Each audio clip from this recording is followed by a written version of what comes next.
বাংলাদেশ সীমান্তবর্তী মিয়ানমারের রাখাইন প্রদেশ ও মণিপুর সীমান্তবর্তী চীন প্রদেশ এখন জান্তা সরকারের হাতছাড়া।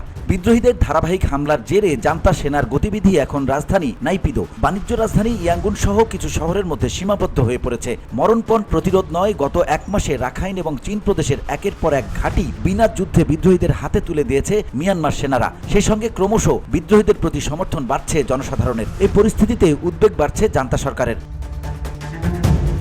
সম্প্রতি ইয়াঙ্গুনের হামাওবি টাউনশিপে নারী অফিসার ক্যাডেটদের পাসিং আউট অনুষ্ঠানে জান্তা প্রধান জেনারেল মিন অং হ্লাইং এর বক্তৃতায়ও সেই উদ্বেগ ধরা পড়েছে।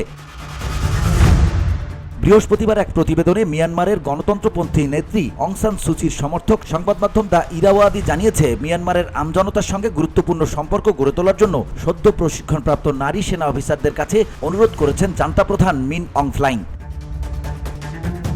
খবরে বলা হয়, মিয়ানমারের গত এক বছরের গৃহযুদ্ধে বিদ্রোহীদের সবচেয়ে বড় সাফল্য এসেছে চলতি মাসের গোড়ার দিকে বিদ্রোহী জোট থ্রি ব্রাদারহুড অ্যালায়েন্সের বৃহত্তম শরিক আরাকান আর্মি দখল করে নেয় বাংলাদেশ সীমান্তবর্তী রাখাইন প্রদেশ। এরপরে রোববার রাতে মণিপুর লাগোয়া চীন প্রদেশের দখলও নিয়ে নিয়েছে বিদ্রোহী জোটের আরেক শরিক। এরপর বুধবার আরাকান আর্মি এবং তাদের সহযোগী কারেন্ট ন্যাশনাল লিবারেশন আর্মি ইরাবতী নদীর অববাহিকায় অবস্থিত থান্ডয় নৌঘাটি এবং অদূরের গাওয়া শহর দখল করে নিয়েছে।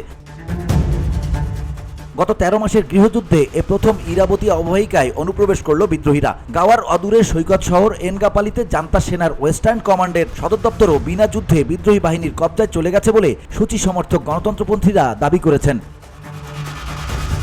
গাওয়া শহর থেকেই সড়ক পথ গেছে সোজা রাজধানী নাইপিদো এবং বাণিজ্য রাজধানী ইয়াঙ্গুনের দিকে। এর ফলে জান্তা সরকার অস্তিত্বের সংকটে পড়তে চলেছে বলে সামরিক পর্যবেক্ষকদের একাংশ মনে করছেন। এই আবহে জান্তার উপর চাপ বাড়িয়েছে সাদা পতাকা নিয়ে সেনাদের আত্মসমর্পণের বিভিন্ন video footage.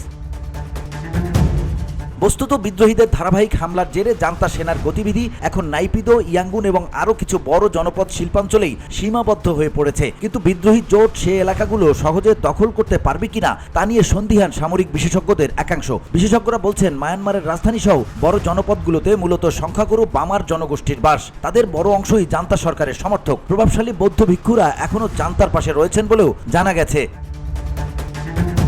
VOD Bangla news desk.